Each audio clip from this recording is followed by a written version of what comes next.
I just dealt with the worst Karen I've ever met. She threw a wild party on my private beach using a fake HOA permit, and when I confronted her, she said, "The community needs access. Rules don't apply to me." She had no idea I'd turn that party into evidence and hand the cops everything they needed. But let me start at the beginning. Before we dive in, tell me where you're listening from today. Blue strobes, a bulldozer on my dune. I hit record. Karen Gilbert had turned my land into a nightclub. Tonight, proof would beat power. My name is Duke Johnson, and this is my beach. Not the public part, the one with the crowds and umbrellas, but the quiet stretch I bought where the dunes rise like sleeping giants covered in sea oats I planted myself. My wife, Sarah, calls it our slice of quiet. For 30 years it was. Until Karen Gilbert arrived, she rolled in like a bad tide, fake tan, sharp voice, and a mission to control everything. After getting herself elected president of the Coral Key Homeowners Association, she decided everyone's peace was her business. She started policing mailbox colors, lawn height, and even people's garden decorations. I ignored her. My property line ends where the public beach begins, and the HOA has no power beyond that. The deed proves it. It's older than Karen's confidence. I thought that would be enough. I was wrong. It began with a flyer, glossy paper, terrible font, an invite to the Coral Key Summer Kickoff Glow Gala. I walked to her house, a white palace that blocked sunlight for half the block. She opened the door holding a tiny shaking dog. "Karen," I said, holding up the flyer, "this event is on my property." She smiled, tight and fake. "Duke, it's for the community. We need access. Your fence is so unwelcoming." "I don't have a fence," I told her. "It's just a rope line and signs that say private property, dune restoration area." Her eyes shifted toward my dunes. "We're improving it," she said. "That messy patch of weeds? We're leveling it for a boardwalk." Those weeds were sea oats, the plants holding the dune together, protecting my home from hurricanes. "You'll do no such thing," I said calmly. "My grandpa always told me never let them see you sweat.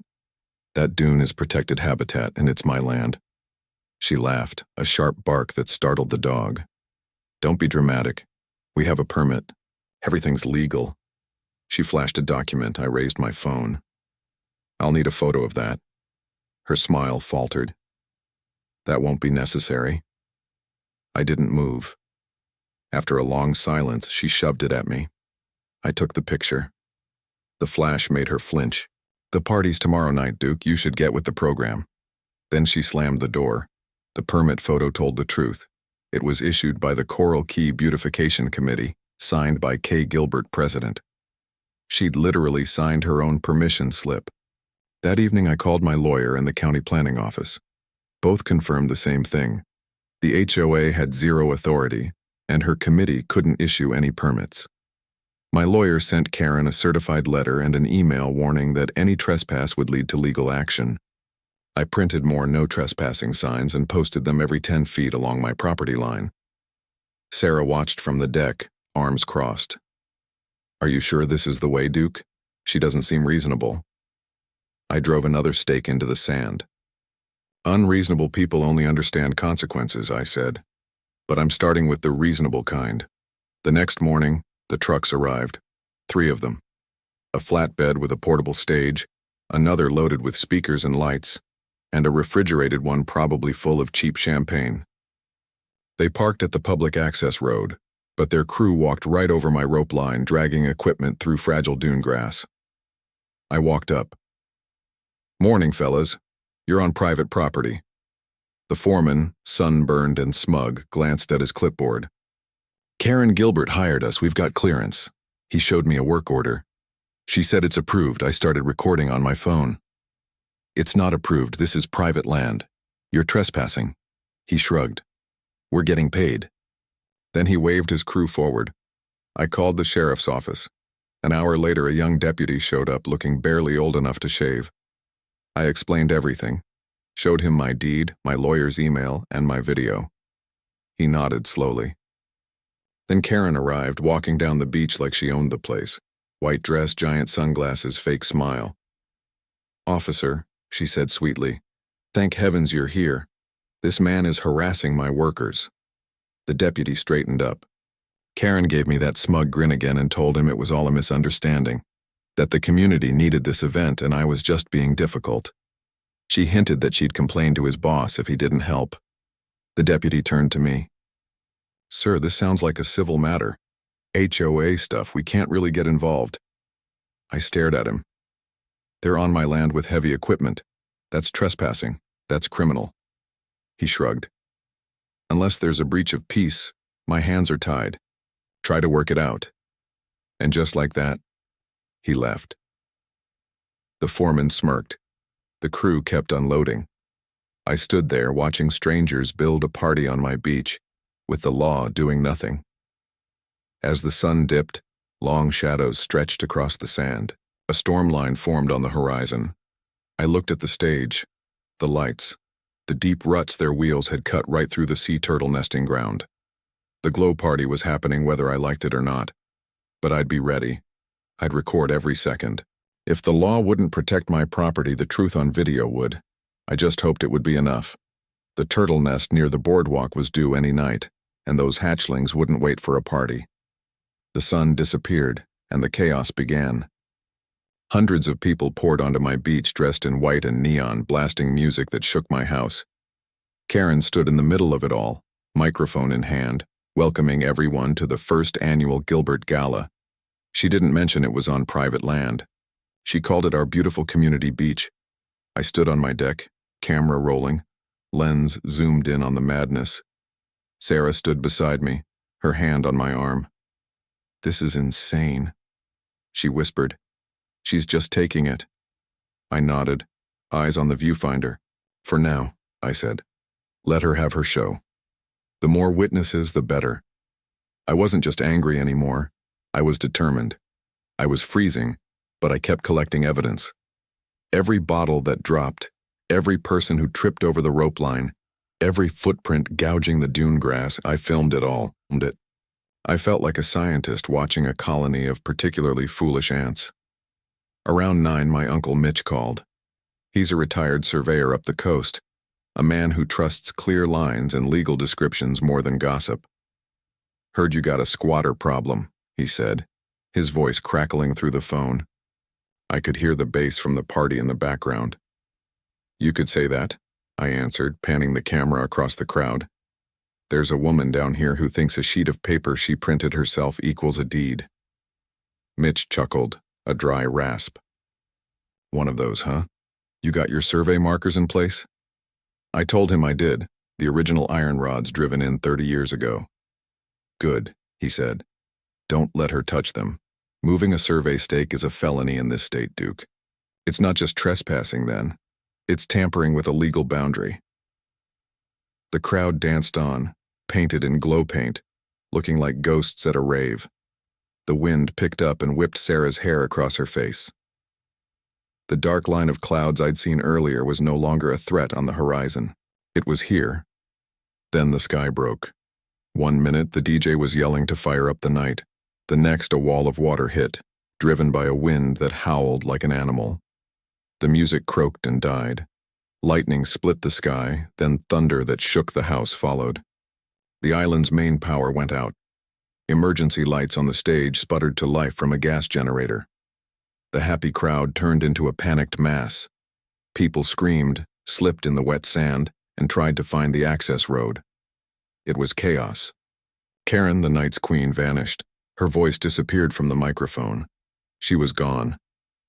From my deck, I flipped the camera to night vision. The green images were surreal and terrifying. The crowd wasn't fleeing inland. They were moving toward the dunes, climbing the slope to find shelter behind my sand barrier. Their feet sank and tore out the sea oats I had planted to hold the dune together. They were destroying the very thing protecting all of us. I saw groups huddled right beside the small, roped-off area where a loggerhead turtle had laid eggs weeks earlier. That little enclosure was the only thing standing between those eggs and total ruin. Then a new light cut through the rain. Red flashlights, the half-frozen glow of security crews. Karen's team showed up. They weren't guiding people to safety. They were forming a line to protect the sound equipment. They were saving speakers, not people. Their makeshift fence trapped folks on the dune until it tore free. A gust hit like a fist. A portable toilet toppled and rolled toward the surf. A drink tent collapsed and flapped like an angry sail. The stage generator sputtered and died, plunging the beach into near blackness except for lightning. Screams rose again. People fell over abandoned chairs and coolers. It was a predictable man-made disaster fueled by one person's ego. Then I saw something I hadn't noticed before. A large industrial machine by the stage powered up. It had its own battery backup. It was a foam machine, massive and relentless. As I watched in disbelief, it began spewing a thick white river, a foam into the wind and rain, heading straight for the crowd and the turtle nest. This wasn't playful party foam. It was heavy, wet, and slick, driven by gale force gusts. The foam spread across the sand in a creeping blanket. People slipped and disappeared beneath it for seconds before re-emerging, plastered in foam. In night vision, it looked like an alien invasion. The foam climbed the dune face. It flowed over the small roped-off square protecting the turtle eggs. The terrified, disoriented crowd surged again and trampled through the enclosure. Stakes snapped. Warning signs lay flat. No one knew the damage they were causing. They were just scared animals looking for high ground. I ran down from my deck, shouting into the wind, but my voice was swallowed. I grabbed a powerful flashlight and forced my way through the soaked, shivering people, whose faces were streaked with paint and foam. "Get back! Get off the dune!" I yelled. A few froze and looked at me, dazed, then kept stumbling away toward the access road. When I reached the nest, my stomach dropped. The sand was churned into a foamy mess. The screening I'd rigged over the eggs was torn away. It was impossible to tell how many eggs were crushed or exposed. Cold, hard anger cut through the adrenaline. This was no longer just trespassing. It was a serious federal offense. Harming a sea turtle nest carries heavy penalties. Karen Gilbert had not only ruined a protected habitat on my property, she had committed a crime against wildlife. Two of Karen's security goons in black raincoats jogged over, their red lights bobbing. "Hey, you. Get out of here," one of them barked. He was built like a refrigerator and had a face that never smiled. I shone my flashlight into his eyes. He blinked. "Miss Gilbert told us to clear the area." I laughed, a short, bitter sound. "Miss Gilbert caused this. Tell her her party destroyed a protected sea turtle nest. Tell her I have it all on camera." His partner grabbed his arm. "Let's go. This is a mess. We're not getting paid enough for this." They retreated into the storm. The rain eased into a hard downpour. The crowd thinned, a trail of defeated, foamy, soggy people making their way off my beach. I stood in the rain, my camera still running, my flashlight fixed on the ruined nest. The party was over. The real storm I was about to bring down on Karen Gilbert was only beginning.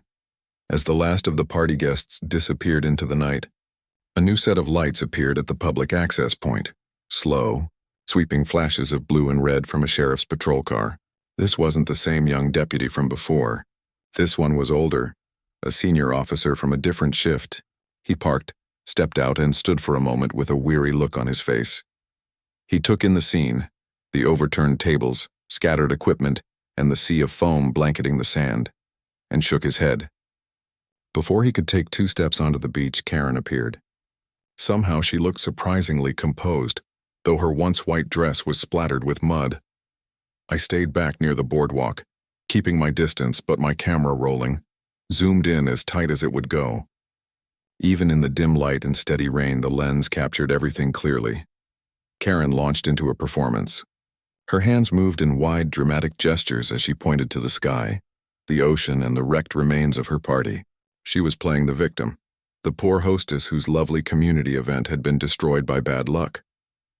Not once did she glance toward me or the mountain of trash behind her. The deputy listened patiently, his notepad getting soaked. He looked exhausted, like a man ready to clock out. After a few minutes, he turned toward his car, ready to write it off as weather damage and head home. But Karen stopped him. She placed a hand on his arm, her voice dropping low and confidential. I couldn't hear her words, but her body language said everything. This wasn't a show anymore. It was a deal. She reached into her designer handbag and pulled out a thick white envelope, a business envelope unsealed. I saw her slide a thumb under the flap, showing it was full. then pressed it into his hand. From the access path, I heard someone whisper, "Did you see that?" It wasn't subtle. It was a bold, arrogant move, buying his silence, his cooperation, right out in the open as if she were untouchable. The deputy hesitated only a moment, glancing around the empty beach. He didn't see me or the camera pointed straight at him. He took the envelope, folded it once, and slipped it into his raincoat pocket. Then with a short nod, he turned and walked back to his car. No report filed. No questions asked.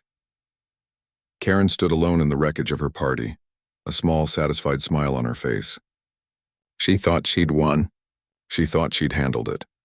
What she didn't know was that I had caught the entire exchange in crystal-clear high-definition video, the handshake, the envelope, and the deputy pocketing the cash. My heart pounded with a grim sense of victory. Then I noticed movement about 50 yards away. Tucked behind a thicket of sea grapes, a figure was hurrying off. A teenager, maybe 16 or 17, wearing a hoodie.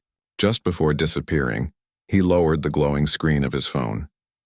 He had recorded it too. By sunrise, both videos were in the hands of the district attorney and internal affairs. The next morning, the sun rose as if nothing had happened. The beach, however, looked like a disaster zone. The foam had dissolved, leaving behind a sticky chemical residue. Trash was everywhere, but that wasn't the first thing I noticed. The first thing I saw were the new stakes, 4 bright pink survey stakes driven deep into the sand, forming a large rectangle that reached not only over the dune but 20 feet into my backyard, right up to the edge of my deck. Tied to one of the stakes was a plastic sleeve holding a letter, from a law firm I'd never heard of. It was a cease and desist order claiming that, according to a newly revised HOA plat, the dune was now designated as common property for erosion control. It accused me of sand hoarding and illegally blocking community access.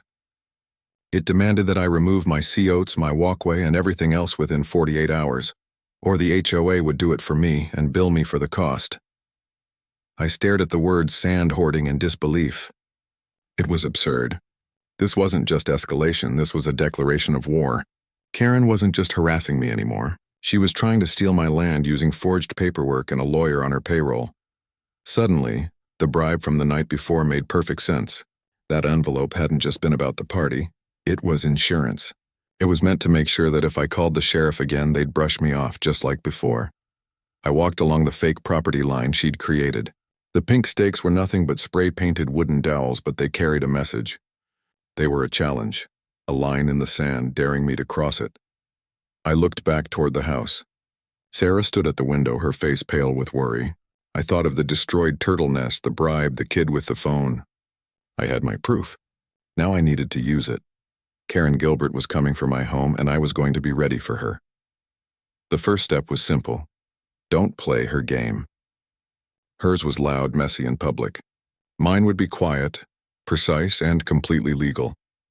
I called my lawyer, Maria, a sharp, no-nonsense woman, and sent her the video of the bribe, photos of the stakes, and the letter.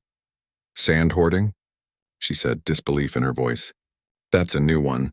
Don't touch anything, Duke. Don't talk to Karen, just keep documenting. I'll handle the rest. While she worked on the legal side, I started my own project. If Karen wanted to call the land by my deck public, then I'd treat it that way, with all the nuisances that came with it. I went to the hardware store and came back with 3 high-powered, motion-activated floodlights. I mounted them on my deck, aimed directly at her fake property line. The first time her landscaping crew, 2 big guys with shovels, stepped over the stakes, the lights flared to life, turning night into day. They froze like startled deer. The glare made it impossible to work. Within 10 minutes, they packed up and left. It was a small victory, but it felt good. Next came the drone. I bought a top-tier model with a high-resolution camera and, most importantly, a loudspeaker attachment. Sitting on my deck with a cup of coffee, I recorded a few calm, robotic warnings. You are currently trespassing on private property. Please return to the public access area. This is your only warning. The next time Karen marched onto the sand to inspect her so-called new territory, I sent the drone up. It hovered 20 feet above her and the robotic voice echoed across the beach. You are currently trespassing. She looked up, her face a perfect mask of outrage. and swatted at the drone like it was a giant mosquito. I guided it to follow her, repeating the warning every 10 seconds until she finally turned back, shouting threats over her shoulder as she stormed off. I saved the video file and labeled it Karen vs. Drone Round 1. For the first time in days, my wife Sarah actually laughed. "You're a menace, Duke Johnson," she said, shaking her head. "A well-documented menace," I replied with a grin. The sprinkler system was my next move, my master stroke. I already had irrigation set up for the small patch of lawn behind the house, but I decided to make a few upgrades. A quick trip to the hardware store, 50 more feet of hose and 3 oscillating sprinkler heads later, I was ready. I laid the sprinklers carefully along my actual property line. The new pink stakes Karen had installed sat well within their range. That afternoon, Karen hosted a board meeting and strategy session, right on the sand she claimed was hers, complete with catered sandwiches and a big whiteboard. My lawyer had assured me that watering my own lawn was entirely legal. My sprinkler timer was set for exactly 2 p.m., the start of their meeting. Right on cue, the first spray of water arced gracefully through the air and landed directly on their tray of artisanal paninis. The second wave drenched the whiteboard, sending blue marker streaks dripping down the surface like melting ice. Karen shrieked. Her loyal board members scrambled to rescue their papers. It was glorious, petty, harmless, and completely within my rights. I called it coastal irrigation. Karen called it sabotage. Naturally, I filmed every second, but Karen wasn't done. She was reckless. The following Monday, I was woken by a sound that made my stomach drop, the low, guttural rumble of a diesel engine. I ran to the window. A small bulldozer sat at the edge of my property, its metal treads sinking into the sand. A man in a hard hat stood beside it, listening as Karen pointed angrily toward my dune. She was really going to do it. She was going to plow it down.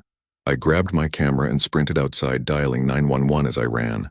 "There's a bulldozer about to illegally excavate a protected coastal dune on my property," I told the dispatcher, my voice steady but burning with anger.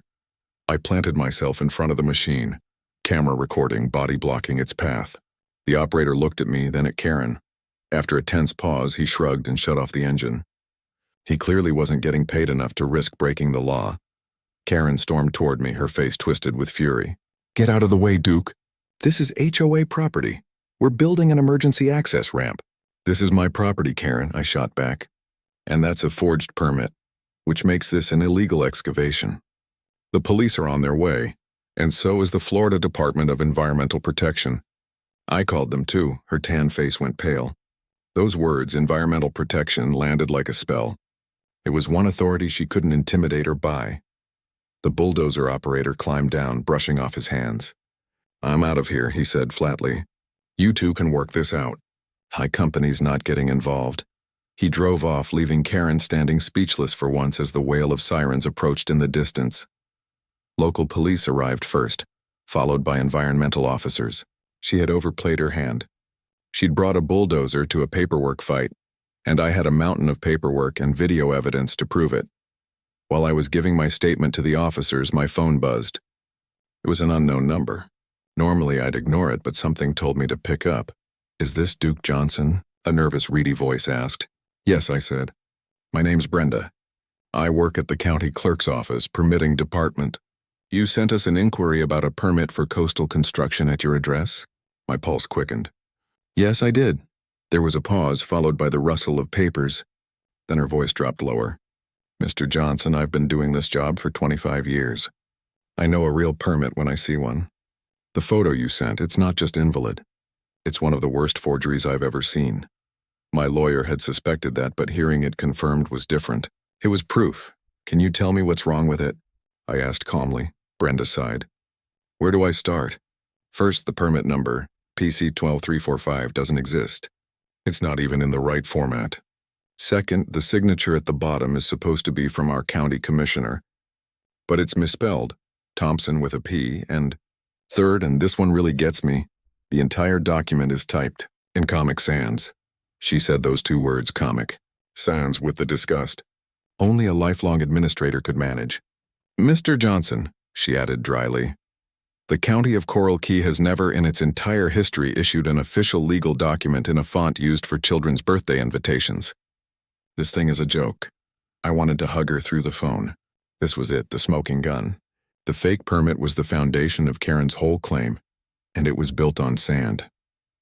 Brenda, I asked, would you be willing to sign an affidavit confirming that? There was a long pause. Testifying against someone like Karen Gilbert wasn't easy. In a small community, she had influence and a long memory. Finally, Brenda said, that woman tried to get my cousin's bakery shut down last year because she claimed the scones were aesthetically displeasing. Yes, Mr. Johnson, I'll sign it. Send me the paperwork. We hung up and I looked out at the deep tracks the bulldozer had left in the sand. Karen was still arguing with the officers, her voice shrill and defensive, but they weren't buying it. They had the earlier reports, the bribe video, the trespass complaints. They were taking notes, building their own paper trail.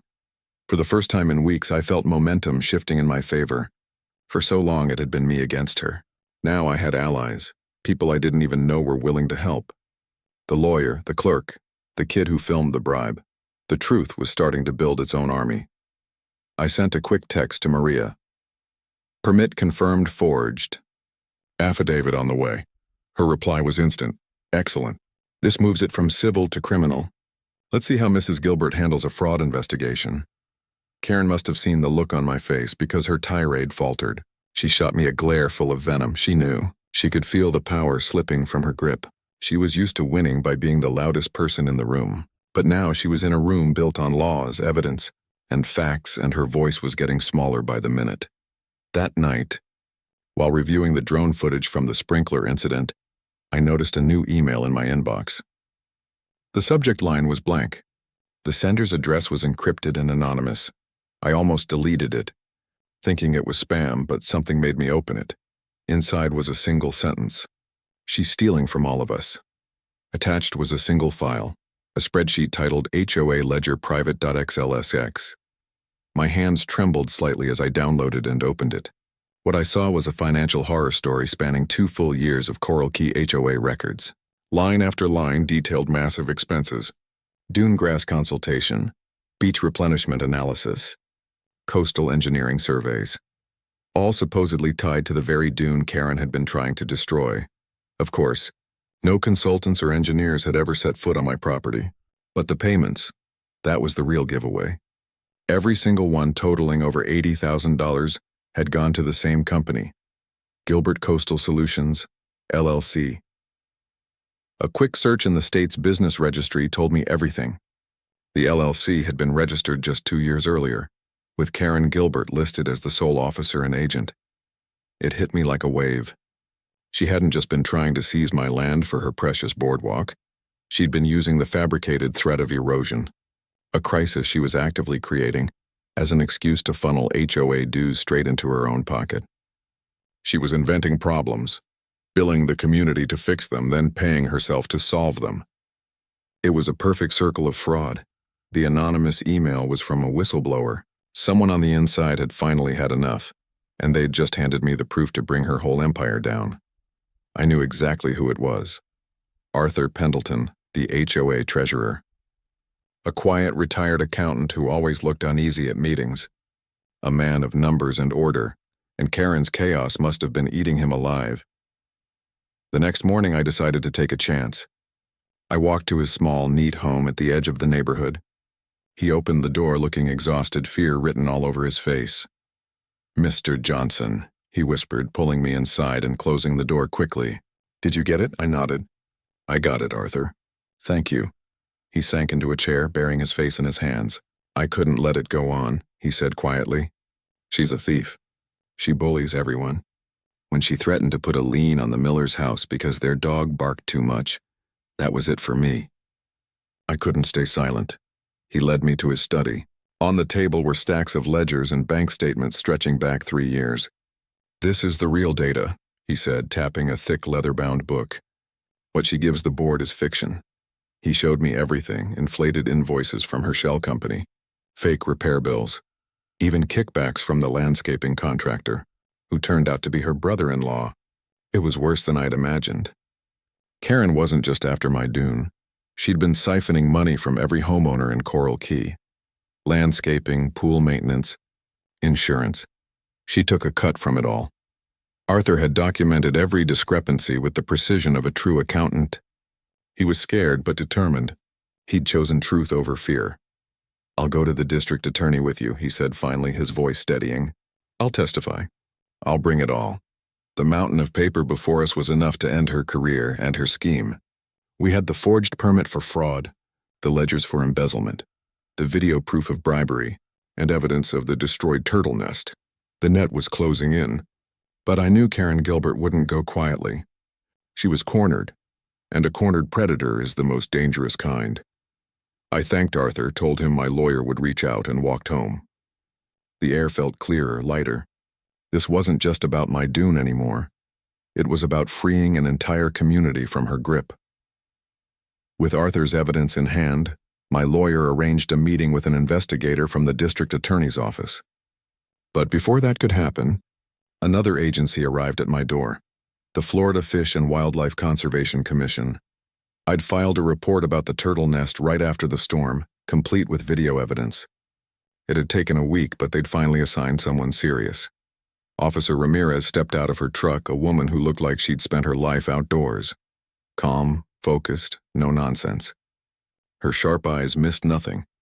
I led her down to the damaged nest. The churned up sand and broken stakes told their own story. I showed her the video on my phone, the crowd, the foam machine, the panic, the trampling. Her face hardened as she watched. "This is bad," she said quietly. "This is very bad," Officer Ramirez said firmly. She began taking her own photos, collecting sand samples to test for chemicals from the foam, and jotting down detailed notes. What caught her eye most were the official iron survey rods marking the corners of my property, not Karen's fake pink stakes. I showed her where the real ones were, half buried beneath sand and grass. Then I pulled up my photos, the ones from the morning after the party and those from the day before. We compared them side by side, each time stamped. The evidence was clear. One of the official stakes near the turtle nest had been moved.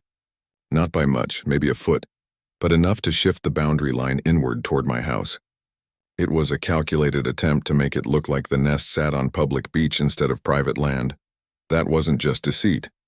It was tampering with evidence. A felony. "Your friend Mr. Mitch was right," Ramirez said, straightening up. "Moving a survey marker is a serious offense, especially when it's done to cover up another crime, like harassing endangered wildlife." Karen hadn't just tried to steal my land. She'd tried to frame the ocean for it. As Officer Ramirez was wrapping up her inspection, Karen showed up. Of course she did. She probably had a network of nosy neighbors keeping her updated on my every move. And she didn't come alone. Two of her burly landscapers followed close behind, arms crossed, trying their best to look intimidating. "What's going on here?" she demanded, marching straight up to the yellow tape Ramirez had set around the nest. "This is a state investigation, ma'am," Ramirez said calmly, not even glancing up from her clipboard. "Please stay behind the tape," Karen scoffed. "An investigation into what? A little storm damage? This is ridiculous. This is community property. And Duke here is just stirring trouble because he'd lost his precious view." I stayed quiet. The more she talked, the deeper she buried herself. "Those turtle nests are a nuisance anyway," she said, waving her hand dismissively. "They just attract flies and get in the way of progress." Ramirez stopped writing. Her eyes lifted, sharp and cold. "Ma'am, harassing a protected species is a third-degree felony in this state. I suggest you choose your next words carefully." That's when things turned ugly. Realizing she had no power over this woman, Karen snapped and turned her fury on me. "This is all your fault," she screamed, pointing a shaking finger. "You and your stupid camera. You're the one who should be investigated." She took a step toward me, face twisted with rage.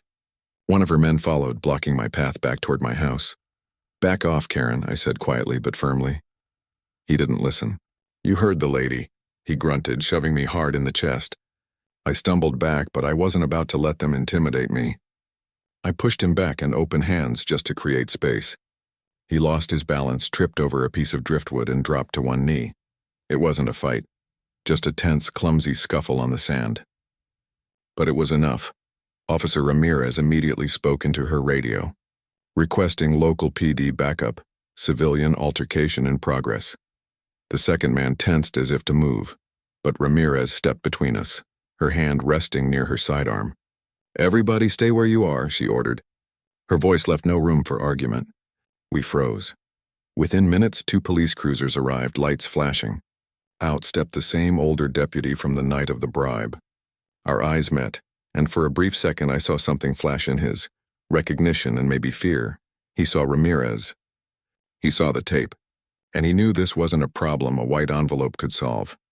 They separated us and took statements. Karen lied, of course, claiming I'd attacked her employee. Her man backed her up, insisting he was just creating a safety barrier. I told the truth, and I knew my camera, still recording from my deck, would show everything exactly as it happened. No arrests were made that day, but reports were filed, and they mattered. Assault, intimidation, another piece of the growing puzzle. Karen Gilbert wasn't just a fraud and a bully anymore. She was crossing the line into violence, and now we had everything we needed to take the fight to court. The district attorney's office moved faster than I expected. My lawyer, Maria, compiled every scrap of evidence into a devastatingly organized case file. Arthur's records proving embezzlement and fraud. Brenda's sworn affidavit confirming the forged permit. My videos, the trespassing, the destruction, the sprinkler retaliation, the drone footage. Official police reports from both the bulldozer and the beach altercation. And finally, Officer Ramirez's full report from the Fish and Wildlife Commission, confirming that the turtle nest had been criminally disturbed and the property marker deliberately moved. The cherry on top was the bribe video. Maria tracked down the teenager who filmed it. Leo, the son of a family Karen had fined repeatedly over the color of their trash cans. Leo was more than happy to help. His footage, shot from a different angle, was even clearer than mine. It showed the deputy's face and the exact moment the envelope slipped into his pocket. Karen was arrested quietly. No sirens, no spectacle. An investigator simply knocked on her door one morning with a warrant. They didn't even cuff her, but the whole neighborhood saw. The self-appointed queen of Coral Key was finally being dethroned. The charges were staggering. Grand theft, embezzlement, forgery, bribery of a public official, and 2 environmental felonies. The deputy was suspended pending investigation. The HOA descended into chaos. Karen's loyal board members suddenly claimed they had no idea what had been happening, acting shocked as if they hadn't enabled her every move. Arthur and I knew better. We watched them scatter like crabs as the tide went out. Karen, of course, hired one of the most expensive lawyers in the state, a silver-haired professional who specialized in making powerful people's problems disappear. Their strategy was predictable: delay, deny, and paint Karen as the victim of a vindictive neighbor and one big misunderstanding. They offered Karen a plea deal. She would plead no contest to 1 misdemeanor charge, improper record-keeping. In return, she'd pay a fine and step down as HOA president. All other serious charges would be dropped. The prosecutor was tempted. It was a guaranteed win, and trials are costly and slow. Maria called me furious. "They're going to let her walk," she said. A slap on the wrist after everything she's done? A cold weight settled in my stomach. Was this how it ended? Would power once again outweigh proof? "No," I said. "We don't accept. We go to trial." At the pre-trial hearing, the plea deal was on the table. I was there along with Arthur, Leo, and his parents. Karen sat at the defendant's table, calm and polished in a cream-colored suit, the picture of innocence. They called it a misunderstanding. Judge Evans, known for being tough but fair, listened in silence as the prosecutor read the terms. Then she frowned. "A single misdemeanor?" she asked sharply. "For over a dozen potential felonies?" Karen's lawyer tried to respond, but she held up a hand. "I've read the file, counselor. The evidence doesn't match this deal." Maria stood. "Your Honor," she said firmly, "the state's offer doesn't reflect the gravity of these crimes or the overwhelming evidence against the defendant. Evidence she believes she can suppress." Karen's lawyer shot up. "Objection. Counsel is speculating." "Overruled," Judge Evans said. "Continue," Maria nodded. "Your Honor, we believe a crucial piece of evidence reveals a clear pattern of intent. With the court's permission, I'd like to show a short video." The judge agreed. The courtroom lights dimmed and a screen lowered from the ceiling. Leo's video began to play. The dark beach, the flashing lights. Karen handing a white envelope to the deputy. It was crystal clear. Silence filled the courtroom. The deputy, sitting in the back, sank lower in his seat. On screen, Karen wore her familiar smirk of triumph. In person, she turned pale as ash. When the lights came back on, Judge Evans looked directly at the prosecutor. "Were you aware of this evidence when the plea offer was made?" He admitted he had only received it that morning. The judge turned to Karen's lawyer. "Counselor, is your client still interested in this plea?" He opened his mouth, but no words came. "Plea offer rejected," Judge Evans declared, striking her gavel hard enough to echo through the room. "This case will proceed to trial on all original charges, and I'm adding one more: bribery of a public official. Bail is set at $250,000. The room went silent. The judge rose and left. Karen just sat there, her perfect composure shattered. The truth hadn't just spoken, it thundered. The trial became the collapse of her carefully built empire. Her expensive lawyer tried everything. He painted me as an angry neighbor obsessed with property lines. He portrayed Arthur as a failed treasurer covering his mistakes. He even claimed the bribe was a charitable donation and the bulldozer a safety project, but the evidence was relentless. Each witness sealed another corner of her downfall. Brenda, the county clerk, dismantled the forged permit, calling the use of Comic Sans an insult to bureaucracy. Arthur, calm and confident, walked the jury through the HOA accounts, showing exactly how Karen funneled funds into her fake company. His testimony was quiet, devastating, and precise. Officer Ramirez followed. She presented the plaster casts of the bulldozer tracks inside my property line and the lab results showing harmful chemicals in the foam.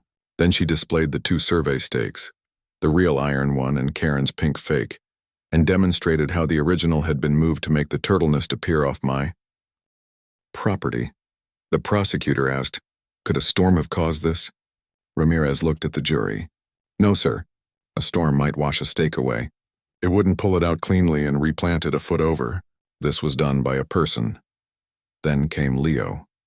Nervous but steady, he told his story, how Karen had harassed his family and how he filmed the bribe to expose the truth.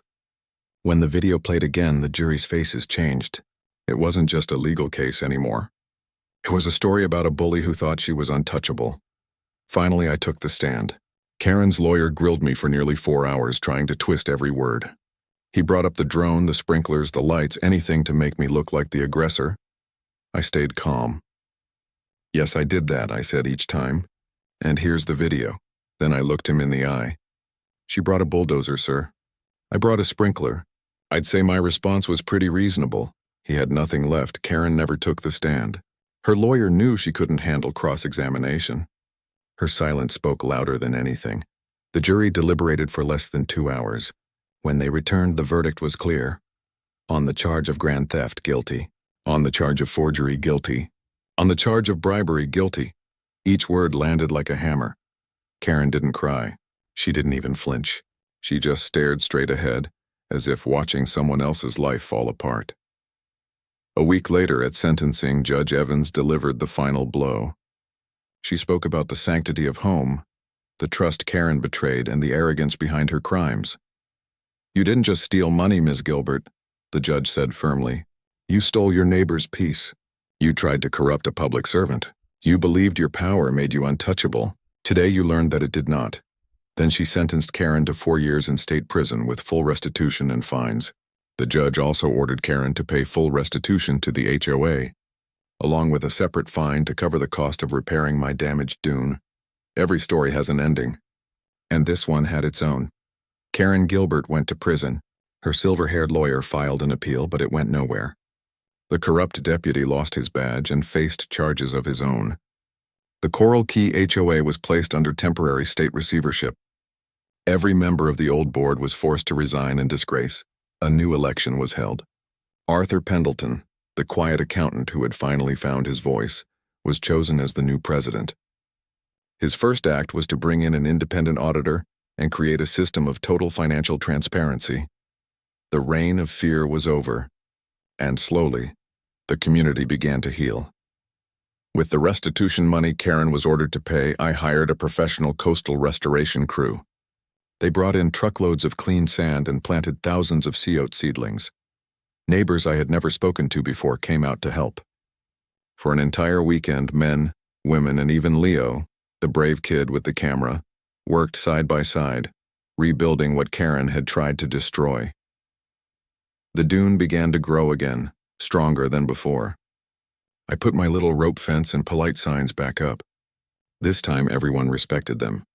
The pounding party music was gone, replaced by the sound of waves and seagulls. Months later, on a warm summer evening, Sarah and I sat on the deck watching the sunset. The sky was painted in soft shades of orange and purple. Then we saw them, tiny shapes moving across the sand. One after another, a line of baby sea turtles emerged from a new protected nest, making their determined crawl toward the ocean. They were small, fragile, and perfect. We sat in silence watching until the last one vanished into the surf. Sarah squeezed my hand. "You did a good thing, Duke," she said quietly. I looked out at the horizon, at the line where my land met the endless sea. The fight had been long, bitter, and exhausting. It had cost me peace, time, and sleep. But standing there, watching that new life begin, I knew it was worth every moment. In the end, I'd been asked a question, one that life never asks out loud. Does proof win if you don't give up? The answer is yes. Proof wins if you finish the fight. Be stubborn enough to find it and brave enough to see it through. Justice isn't something you're given. It's something you build, one piece of evidence at a time.